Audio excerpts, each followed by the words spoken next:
Donc, en continuant, la couche physique de la 802.11. Donc, la couche physique, elle est subdivisée en deux sous-couches. Donc, on trouve une sous-couche qui s'appelle Physical Layer Convergence Procedure, PLCP, et le Physical Medium Sublayer. Donc, la couche physique proprement dite, c'est la Physical Medium Sublayer. Donc, c'est là où on trouve le traitement de la couche physique, c'est-à-dire la modulation et la conversion en signal compatible pour être transmis sur le média. Et la sous-couche Physical Layer Conversion Procedure, donc elle contient toute l'intelligence de la couche physique.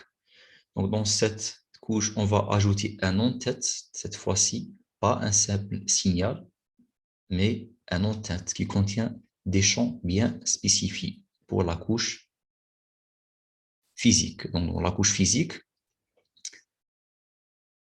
dans la 802.11 Wi-Fi, c'est-à-dire dans la couche physique, nous avons un préambule à ajouter.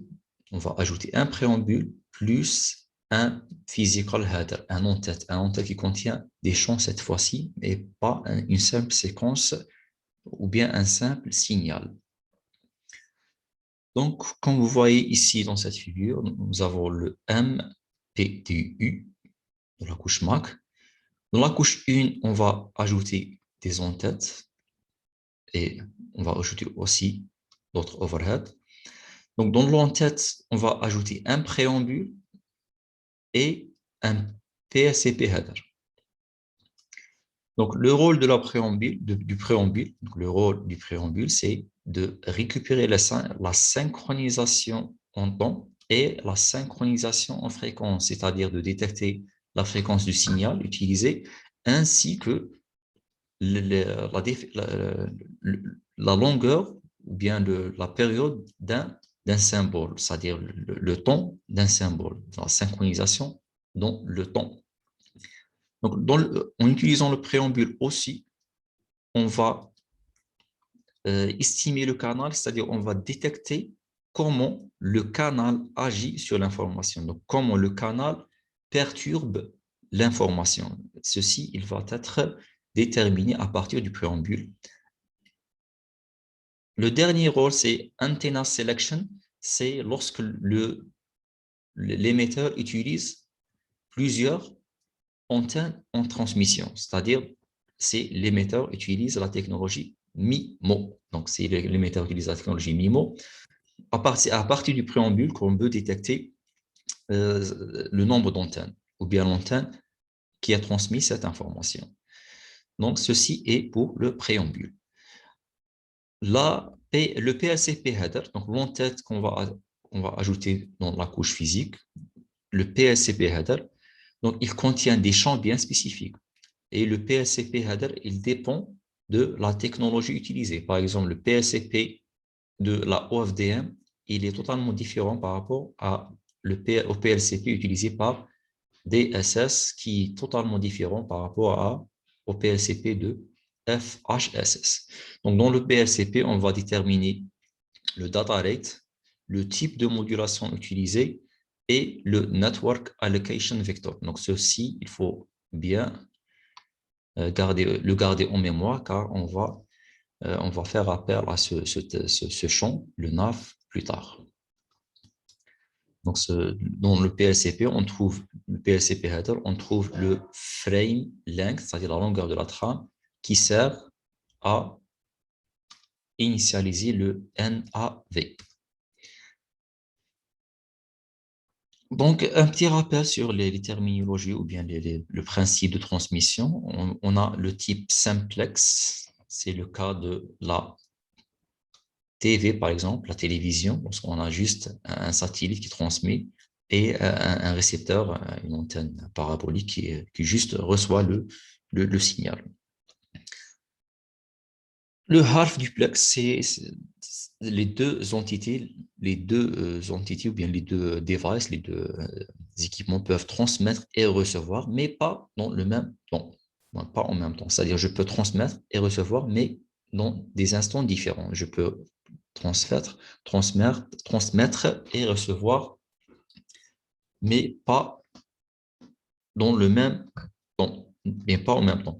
Et ceci, c'est le cas de la technologie 802.11, donc c'est-à-dire le Wi-Fi. Le Wi-Fi, il fonctionne en half duplex. Donc, c'est le premier principe qu'on a abordé maintenant du, du fonctionnement de la couche physique. En réalité, les deux sont concernés. Donc, c'est le premier principe, ou le premier point à retenir, c'est que la couche, c'est que le 802.11, le Wi-Fi, donc toutes les générations 802.11, fonctionnent en half duplex. Donc, équipement ou bien une station qui veut transmettre ou bien, et recevoir, elle peut exécuter une seule tâche à la fois. C'est-à-dire qu'elle ne peut pas transmettre et recevoir en même temps. Si elle est en train de transmettre, elle ne peut pas recevoir. Si elle est en train de recevoir, elle ne peut pas transmettre. Donc, en parlant sur la sous-couche MAC dans le 802.11, dans le Wi-Fi. Donc, en rappelant la sous-couche MAC dans les réseaux Ethernet, c'est-à-dire les réseaux filaires Ethernet, donc on a le protocole CSMA-CD. Donc, lorsque le média de transmission est partagé par plusieurs entités, plusieurs nœuds dans le réseau, si le média est partagé, en cas où deux stations transmettent en même temps, on aura un conflit ou bien une collision. Donc, on aura un mélange. Donc, c'est-à-dire le paquet ou bien le message transmis par une station va être mélangé avec le paquet transmis par une autre station. Dans ce cas-là, on aura une collision. Donc, cette collision, elle est détectée par les différentes nœuds de réseau. Et en cas de collision, le récepteur ne peut pas distinguer le message bleu, par exemple, dans cet exemple, le message bleu par le message marron. Donc, on ne peut pas faire la distinction, c'est-à-dire les deux messages seront mélangés et l'information sera complètement détruite. Donc, ce cas, il faut l'éviter dans le réseau. Pour cela, dans les technologies Ethernet, dans les réseaux filaires, on a introduit le CSMA-CD, Carrier Sense Multiple Access and Collision Detection. C'est-à-dire, avant de transmettre, les différentes nœuds, ils vont écouter le réseau, Carrier Sense. En cas il n'y a pas d'activité, en cas d'absence d'activité dans le réseau, c'est-à-dire il n'y a pas un nœud qui est en train de transmettre, le nœud peut transmettre son message. Et lors de la transmission, il peut écouter le média. Donc, il est en train de transmettre et en train d'écouter le média en même temps. C'est-à-dire il a la capacité de transmettre et de recevoir en même temps. Il fonctionne en full duplex. Ceci dans le cas de Ethernet. C'est pour ça qu'on peut utiliser la collision detection, c'est-à-dire qu'on peut détecter la collision.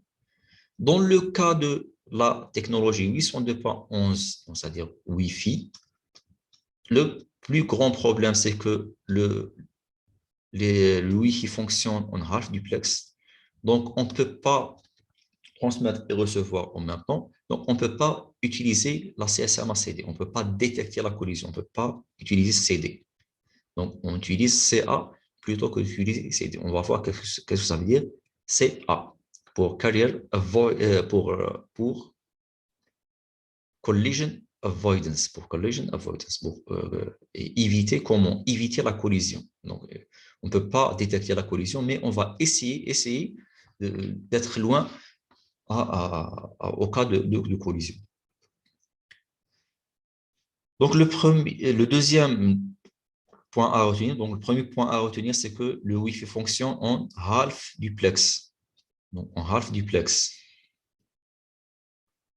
Donc, le deuxième point, c'est que chaque trame ou bien chaque message transmis dans le réseau nécessite un acquittement, acknowledgement. Donc, l'émetteur, lorsqu'il transmet un message à un récepteur, le récepteur, il doit répondre en transmettant un ACK. Et c'est à travers le ACK, l'émetteur il peut détecter si son message a bien atteint sa destination. Donc, c'est les trames ACK, donc ce trame ACK, ou bien c'est ce message d'acquittement, acknowledgement, il est primordial, il est tout le temps présent dans le réseau Wi-Fi. Donc, le principe de la CSMACA est simple. Donc, premièrement, avant de transmettre, is anyone talking? Donc, c'est-à-dire le nœud, il va écouter le réseau pour détecter s'il y a l'activité. En cas, il ne détecte pas l'activité, donc il va patienter un peu. C'est-à-dire, malgré qu'il n'a pas détecté une activité sur le réseau, malgré qu'il n'a pas détecté que certaines sont en train de transmettre, il va patienter quand même. Donc, c'est la spécificité de la CSMA-CA. Donc, c'est à travers cette étape qu'on va essayer d'éviter la collision plutôt que de la détecter dans le cas de Ethernet. Donc c'est la propriété spécifique de Ethernet, de la 802.11 Wi-Fi. Donc, si après cet instant, c'est-à-dire il va patienter un peu, après le temps qu'il a patienté, s'il détecte qu'il n'y a pas d'activité, il va commencer sa transmission. Ensuite, il va attendre l'acquittement. Did they say they heard me? C'est-à-dire, est-ce qu'ils m'ont écouté? Dans ce cas-là, il va attendre le ACK. C'est à travers le ACK qu'il peut savoir qu'il a bien, que son message a bien atteint sa destination. En cas où il ne reçoit pas d'acquittement, le nœud, il doit retransmettre. Donc, ceci est principalement le principe de la CSMA-CA. Donc, si vous n'avez pas bien compris cette partie, je vous conseille de faire replay, c'est-à-dire revoir la vidéo à partir de début d'explication de ce slide, parce que c'est nécessaire pour comprendre le reste. Donc, l'algorithme CSMA-CA a connu plusieurs améliorations par la 802.11, par les 3E. Donc, on a plusieurs variantes. On a la PCF, Point Coordination Function, pour la version centralisée, c'est-à-dire il n'y a pas de contention entre les différentes nœuds de réseau. Il y a un nœud central qui décide d'attribuer les opportunités de transmission. Le HCF pour hybride, donc on a deux types HCF, le EDCA et le HCCA, et le Distributed Coordination Function. Le Distributed Coordination Function, c'est-à-dire l'algorithme distribué, la version distribuée de CSMA-CA. Donc, c'est la vraie CSMA-CA où n'importe quel nœud peut transmettre et recevoir en utilisant que la méthode CSMA-CA. Donc, le DCF, c'est le cœur du fonctionnement de réseau Wi-Fi. Il est composé, donc l'algorithme DCF, il est composé ou bien il nécessite quatre paramètres ou bien quatre méthodes ou bien quatre fonctions ou bien quatre éléments, c'est tout simplement de quatre éléments. Donc, l'algorithme DCF nécessite un interframe space, direction ID field, carrier sense, random block of time. Donc, on va expliquer chaque composant en détail. Le premier composant de l'algorithme DCF, c'est interframe space. Interframe space, c'est juste des périodes de temps bien spécifiques qui séparent deux transmissions successives. C'est-à-dire, si quelqu'un est en train de transmettre, avant de transmettre sa deuxième trame ou bien son deuxième message, il doit attendre un certain temps. Donc, ces IFS, donc les périodes à attendre avant de transmettre un deuxième message, sont spécifiées par la 802.11. Donc, les plus utilisés, c'est le DIFS, donc c'est DCF Interframe Space, et le Short interframe space. Donc, ces deux sont les plus utilisés. Donc, on voit ici une comparaison entre la longueur de chaque interframe space, de chaque période à attendre. On voit que le SIF, il est un peu court par rapport au diff. Donc, le diff, il est plus long par rapport au SIF. Et on a aussi le EIFS. Celui-ci aussi, il est parmi les plus utilisés. Il est plus long. Le EIFS, il est le plus long. Donc, le diff, il est plus long que le SIF. Le diff, il est plus long que le SIF, mais il est plus court par rapport au EIFS. Donc, l'interframe space, on va maintenant discuter le fonctionnement de SIF et diff. Donc, dans l'axe du temps, si une station, disons station 1, elle est en train de transmettre data, donc lorsqu'elle transmet un message, donc on a dit donc, que le Wi-Fi fonctionne en half duplex et il nécessite acknowledgement. Donc, elle va transmettre le premier message ou bien la première data et elle va attendre un acquittement, acknowledgement. La période qu'elle attend pour un acquittement, c'est le SIF.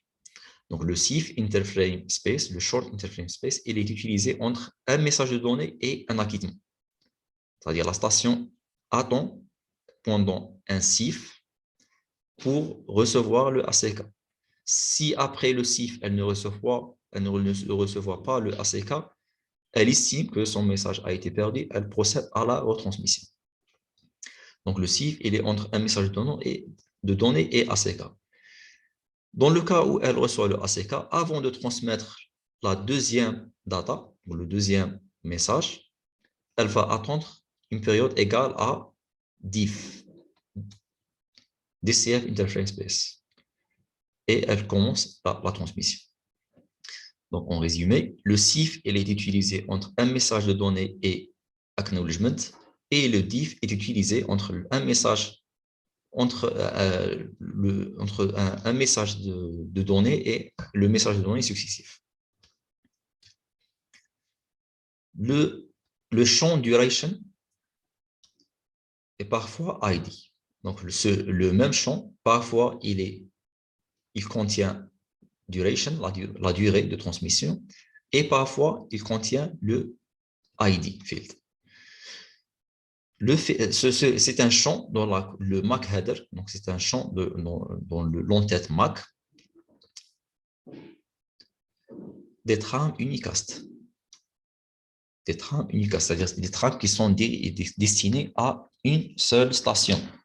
Il indique, donc on parle du duration ID, duration, il indique le temps de transmission, ou bien le temps nécessaire pour transmettre le message en microsecondes. Donc, ce temps, il regroupe le temps total de la trame, c'est-à-dire de données, plus le SIF, plus la durée d'un message acknowledgement. Dans le cas de PS Pool, le même champ, il contient Association Identifier, c'est-à-dire il contient le ID. Donc, ce champ, le Duration ID, dans les messages PS Pool, il est traduit comme étant un identificateur. Dans les autres messages, il est traduit en duration ID, en duration, c'est-à-dire en durée de transmission. C'est-à-dire le même champ, parfois il transporte la durée de transmission, parfois il transporte le ID.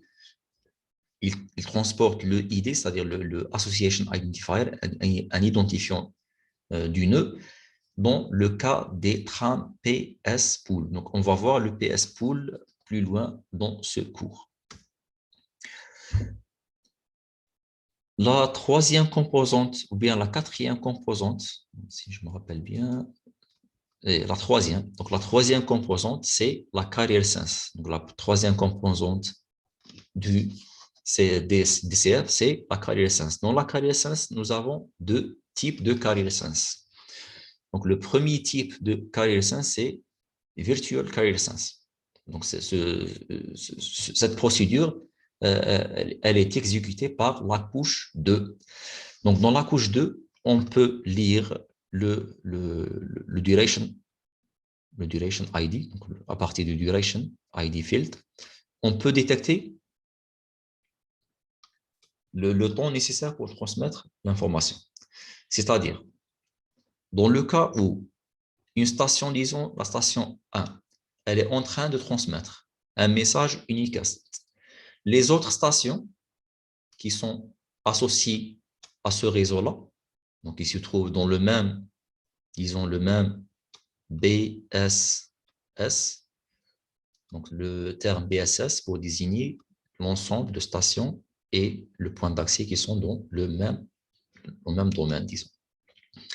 Donc, les autres stations qui se trouvent dans le même BSS, c'est-à-dire qui sont attachées au même point d'accès, ils vont écouter la trame unicast et à partir de cette trame, ils vont lire que la durée de transmission nécessaire pour cette station est 44 microsecondes. Donc, les autres stations vont attendre, vont patienter, ils peuvent même passer en mode en veille, ils peuvent passer en mode en veille, c'est-à-dire ils peuvent même éteindre leur radio, c'est-à-dire arrêter les opérations de transmission et de réception. Donc, ils peuvent entrer en mode qu'on appelle le mode sleep. Mode sleep. Ils peuvent entrer en mode sleep pendant 44 microsecondes. C'est-à-dire comme si, c'est-à-dire cette virtual caressence, elle repose sur la détection de la durée nécessaire de transmission à partir de l'entête de la couche MAC, de l'entête Duration ID. Donc, lorsque les stations détectent une activité sur le réseau et elle arrive à lire le Duration ID, dans cet exemple 44 microsecondes, donc elles savent qu'elles doivent éteindre leur radio pour 44 microsecondes. Donc, en réalité, elles utilisent ce qu'on appelle le NAV, Network Allocation Vector Timer. Donc, le NAV Timer, il est utilisé dans chaque station. Chaque station a sa propre NAV Timer.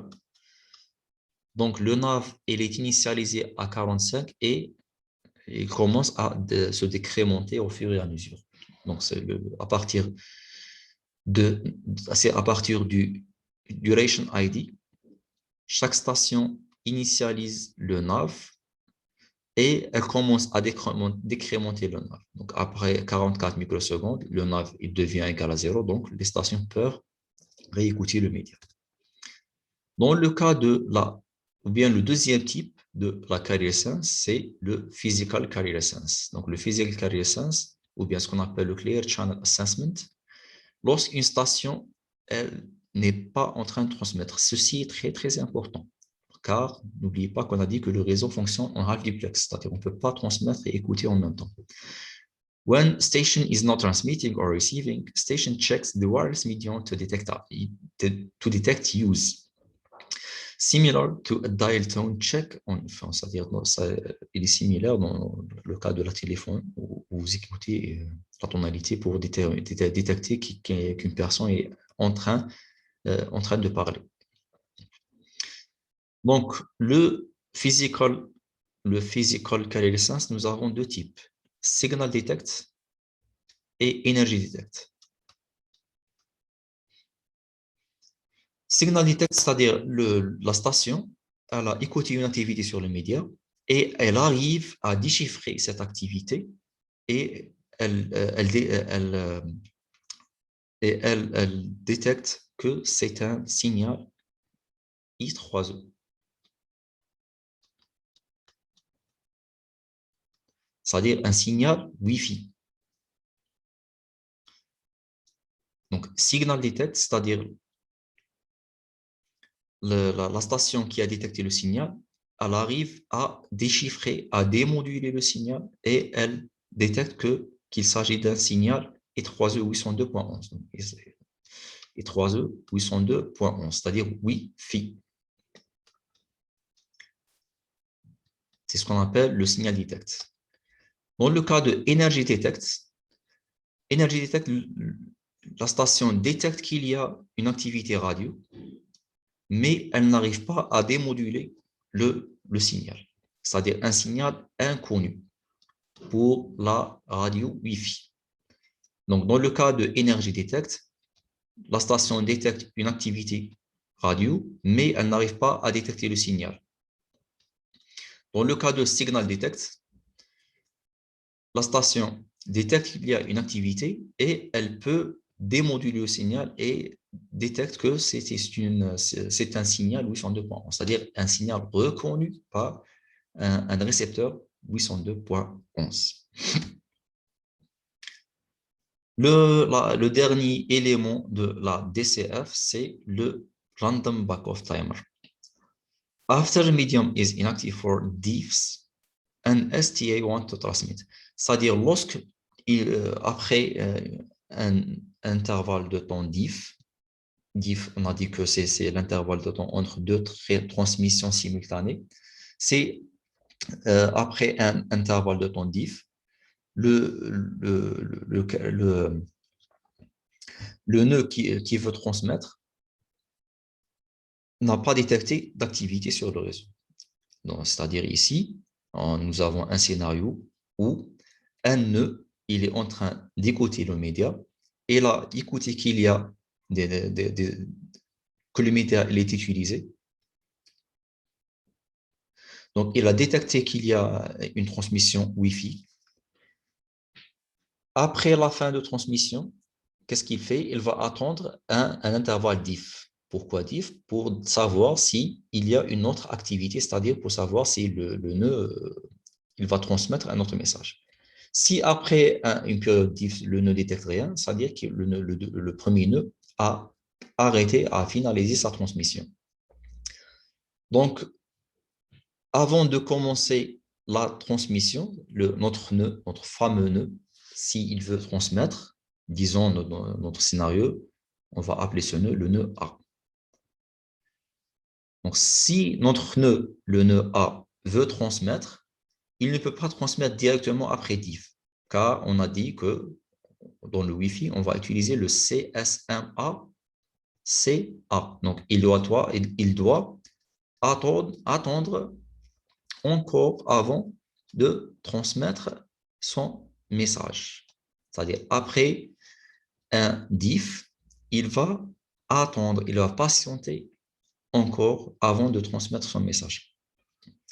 Donc, dans ce slide, on va parler sur il va patienter combien. Donc, on va discuter comment il détermine cette nouvelle période qui s'appelle le back-off timer. Donc, ça s'appelle le back-off pour patienter avant de commencer sa transmission. Donc, le back-off timer, il est choisi d'une façon aléatoire à partir d'un certain range, d'une certaine marge de valeur. Disons, il choisit un nombre de 1 à 15. Donc, par exemple, il choisit par exemple 7. Et le temps qu'il va patienter, c'est 7 multiplié par slots. Donc, le slot, c'est un intervalle de temps spécifique pour chaque méthode de transmission, pour chaque version Wi-Fi. Donc, le slot, il est propre à chaque version de Wi-Fi. Donc, pour choisir le back-off, le nœud qui veut transmettre, par exemple, le nœud A, dans notre exemple, il va choisir dans un range de nombres, c'est-à-dire dans une marge de nombres, d'une façon aléatoire, une valeur à partir d'une marge qui s'appelle le contention window. Contention window, une fenêtre de contention. Le random backoff, the number randomly chosen from the contention window. This number determine how long in slots. C'est ça ce qu'on a dit. Donc, le nombre qu'on a choisi détermine how long in slots, c'est-à-dire combien de slots, c'est-à-dire le nombre qu'on a choisi, par exemple ici 7 multiplié par le slot. Donc, on va attendre 7 slots pour commencer la transmission. Et les slots sont différents par rapport aux différentes couches physiques. Par exemple, dans cet exemple, nous avons contention window de 15 pour les deux cas, mais le premier cas, non, utilise AG, utilisant 2.11 AG. Et le deuxième cas, on a 802.11b. Vous voyez que les deux utilisent 15 time slots, mais le time slot de la 802.11 est très long par rapport au time slot de la 802.11a et g, car la 802.11b, elle fonctionne en très bas débit par rapport au AG. AG, on peut aller jusqu'à 54 mégabits par seconde, et dans le B, on est juste à 11 mégabits par seconde. Donc, le time slot dans la 802.11b, elle est très grand par rapport au time slot de la 802.11ag. On récapitule. Dans la CSMA-CA, pour éviter la collision, pour collision avoidance, le nœud ne peut pas transmettre directement après qu'il détecte l'absence d'activité. C'est-à-dire, s'il ne détecte rien sur le réseau, s'il détecte que le réseau est libre, le canal est libre, il ne commence pas immédiatement la transmission, il va patienter encore un certain temps qui s'appelle le back-off timer. Donc, il va attendre une période back-off qu'elle est choisie d'une façon aléatoire à partir d'une certaine marge de valeur qui s'appelle le contention window. Donc, le contention window, il contient des nombres discrets, et le temps à attendre, le random back-off timer, il est calculé en fonction du nombre choisi aléatoirement multiplié par le slot qui est spécifique pour chaque technologie. Revenons maintenant au contention window, c'est-à-dire le nombre de slots ou bien la marge de valeur à choisir. Donc, cette marge de valeur, elle est augmentée progressivement à chaque retransmission. C'est-à-dire, dans le cas, disons par exemple, dans la première transmission, on a une marge de 15 time slots. Si la première transmission échoue, c'est-à-dire qu'il y a une collision, dans la deuxième retransmission, on va passer à 63 slots. Si la deuxième transmission échoue, le nombre de slots il va être augmenté à 127, etc. Donc, ceci pour éviter, pour ne pas trop persister sur le canal et pour éviter les collisions. Donc, un exemple de fonctionnement de la CSMA-CA DCF, donc distribué, c'est-à-dire il n'y a pas un nœud central qui gère les transmissions. Dans cet exemple, nous avons un nœud A, B et C. Nous avons trois nœuds qui veulent communiquer. Donc, premièrement, nous avons le nœud A qui veut transmettre. Dans cet instant, qu'est-ce qu'il fait? Il écoute le média, il trouve que le média est libre. Qu'est-ce qu'il fait? Il attend pour un temps back-off. Donc, le temps back-off, c'est le timer qu'on a déjà évoqué dans les deux slides précédents.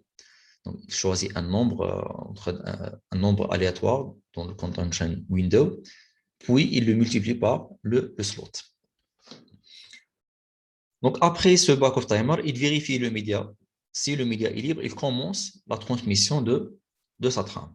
Lorsqu'il transmet sa trame, frame A, les clients B et C, ils détectent l'activité sur le réseau. Donc, qu'est-ce qu'elles font, les deux stations? Elles attendent une période d'IFS, c'est-à-dire elle attend après la fin, bien sûr, après la fin de la transmission, avant la fin de la transmission, ici, on a ce qu'on appelle le duration ID. Ici, on exécute le NAV, Network Allocation Vector.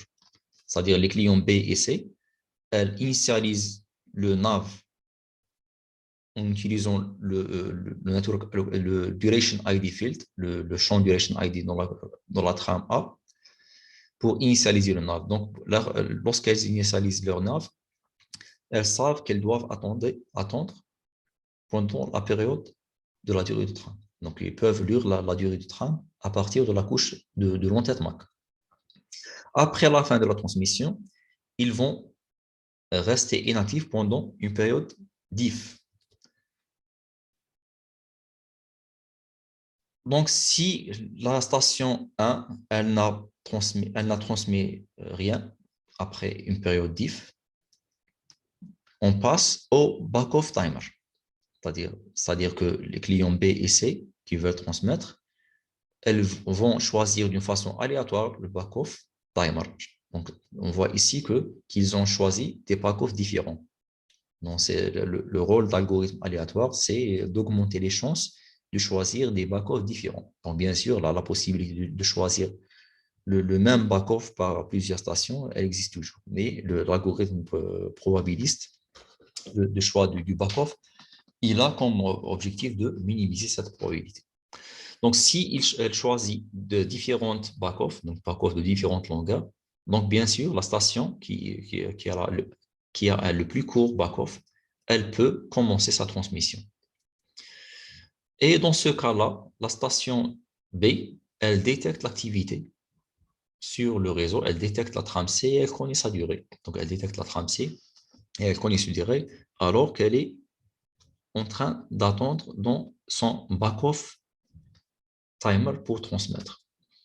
Donc, dans ce cas-là, la station C, elle a transmis sa trame. Donc, on finit avec la station C.